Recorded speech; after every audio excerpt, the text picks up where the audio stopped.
Nessa aula, falaremos sobre cidade e metrópole, o processo de metropolização. Eu sou Gilmar e essa aula foi feita em parceria com Rayane e Juliele.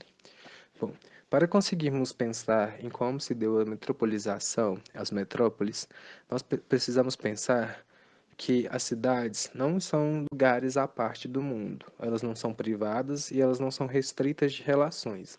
Na verdade, elas são cheias de relações. Assim, essas relações podem ser religiosas, administrativas, financeiras, políticas e também na questão de prestações de serviço, como saúde, educação, cultura, emprego. Se fizermos um paralelo, por exemplo, com Diamantina, podemos ver como um monte de cidades são dependentes de Diamantina na questão de educação. As pessoas utilizam Diamantina, por exemplo, para estudar na UFVJM, para ir na maternidade, nos hospitais, nos centros de atendimento. Quando essas relações são muito intensificadas, e a cidade apresenta um grande potencial de capital, cultural, econômico, de prestação de serviços, há a possibilidade de um crescimento horizontal, ou seja, espacial, físico. O que que é isso? É o crescimento da área urbana, ou seja, das áreas edificadas, dos pavimentos, e isso vai se alastrando com que a área urbana vai crescendo e a área rural diminua, né? Em consequência da área urbana estar tomando essa área rural. E também o crescimento populacional, porque atrai pessoas que querem emprego, que querem saúde, que querem educação, que querem todos esses serviços que são potenciais nessas cidades. Quando há uma cidade que tem um grande potencial desses fenômenos, pode fazer com que ela se junte, ela cresça tanto a sua área urbana, que ela se junte com uma cidade vizinha, que ela chegue perto de uma cidade vizinha e ela se confunda com uma cidade vizinha, fazendo praticamente que como se fosse apenas uma cidade. Isso pode se dar entre duas cidades ou mais. E aí, nesse processo chamado de conurbação, é que se formam as metrópoles. Ó, podemos ver que quando nós temos duas cidades com áreas urbanas diferentes, geralmente nós temos as áreas não urbanizadas entre elas. Por exemplo, vamos pensar em Diamantina e Datas. Datas, muitas pessoas podem ir para Diamantina pra, por causa de emprego, por causa de saúde, por causa de educação, porém, entre elas, existe um grande espaço não urbanizado, um espaço rural, fazendo com que assim elas não se juntem. Agora, quando a gente tem uma cidade muito grande, por exemplo, como Belo Horizonte, que atrai muito as pessoas de Contagem, de Betim, e essas cidades também foram crescendo muito, se tornando cidades que também oferecem esse potencial e se interligam e têm uma relação muito forte com Belo Horizonte, essas cidades vão crescendo ao ponto de que elas se juntam. E aí, entre elas, existe essa área conurbada. Bom, exemplos dessa questão da metrópole, dessa conurbação que formam as metrópoles, nós temos São Paulo, que podemos ver pela imagem, que não conseguimos ver uma limitação física entre as cidades. Ó, podemos ver São Paulo, Guarulhos, São Caetano do Sul, São Bernardo do Campo, e a gente não consegue ver uma área rural que separe essas cidades. Elas estão tão adensadas de edificações que elas se juntam praticamente, elas parecem ser apenas uma cidade. Outro exemplo é a metrópole de Belo Horizonte, onde de um lado temos Contagem e do outro Belo Horizonte. E, olha, vocês conseguem distinguir qual que é Belo Horizonte e qual que é Contagem? Não, né? Porque não há uma delimitação física e não há uma área que é verde, uma área rural que separe as duas. Assim, elas são praticamente uma cidade.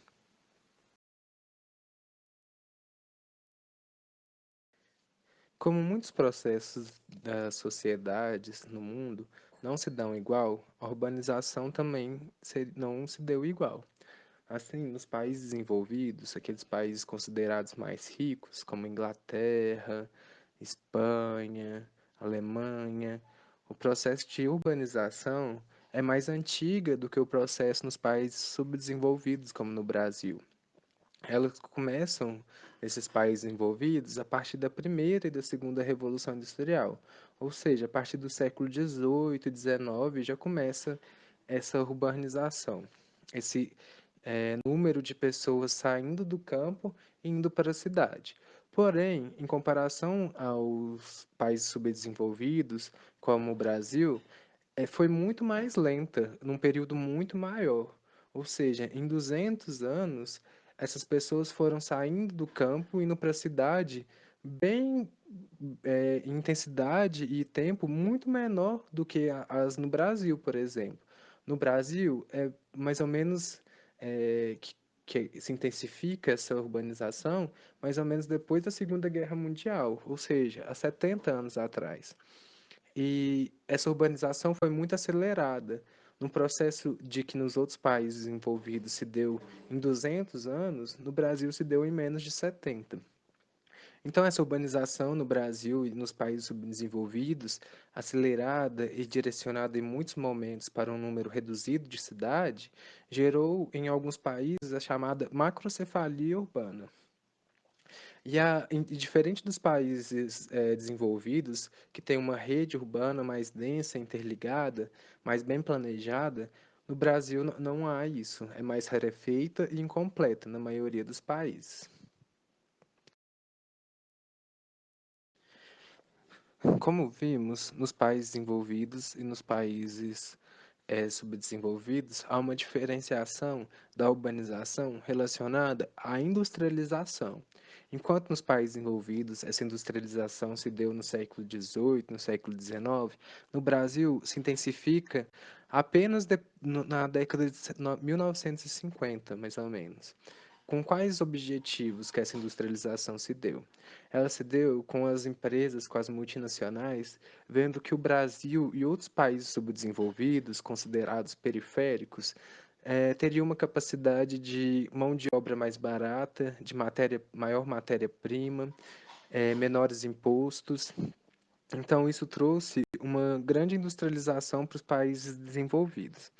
Essa industrialização, colocando a cidade como meio das indústrias, como um lugar de emprego, como um lugar de, hipoteticamente, com melhor qualidade de vida, acelerou a urbanização, pois o Brasil já sofria, dentro da área urbana, uma concentração muito grande de terras, ou seja, poucas pessoas tinham a possibilidade de ter as suas terras, de fazer o seu próprio cultivo, sendo a maioria das vezes estando em lugares de pobreza ou subordinadas a trabalhos que não eram tão dignos, né?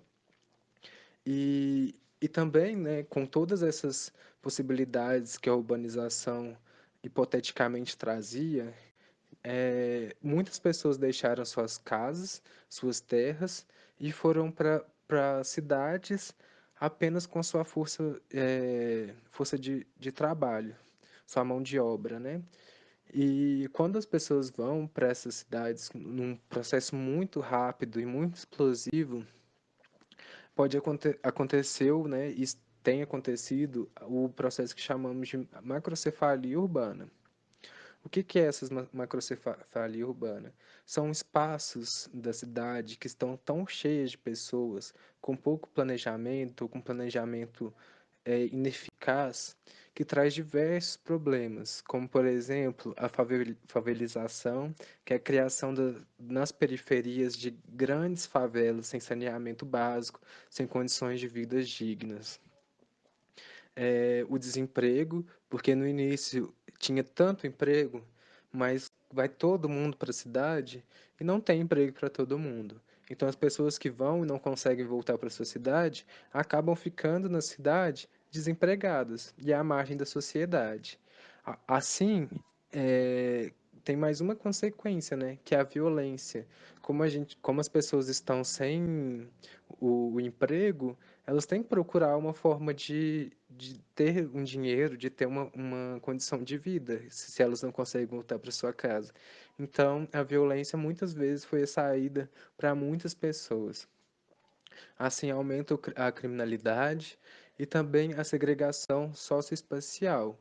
Em contraponto às muitas mansões que vão se criando, que as pessoas ricas conseguem fazer nas cidades grandes, do lado há os lugares reservados àqueles que são pobres, aqueles que só podem ficar naquele lugar porque não têm condição de pagar ou não se sentem à vontade naqueles lugares que são considerados das elites, das pessoas ricas.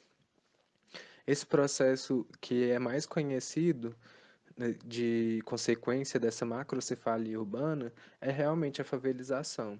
Nós podemos ver nessa imagem a grande desigualdade que existe nessas metrópoles. De um lado, vemos edifícios enormes que muitas vezes nem são brasileiros, nem são de donos brasileiros, em contraponto a um grande espaço de lugar de casas que não têm boas condições, que não há um saneamento básico, de pessoas que não conseguiram se inserir naquele contexto da metropolização da melhor forma, porque não foram incentivadas políticas públicas, foi apenas colocado as cidades como uma propaganda de emprego, de oportunidades, de de melhoria de vida, em contraponto a um espaço rural que estava sendo deixado há muito tempo pelas políticas públicas, que muitas vezes nem foi olhado pelas políticas públicas.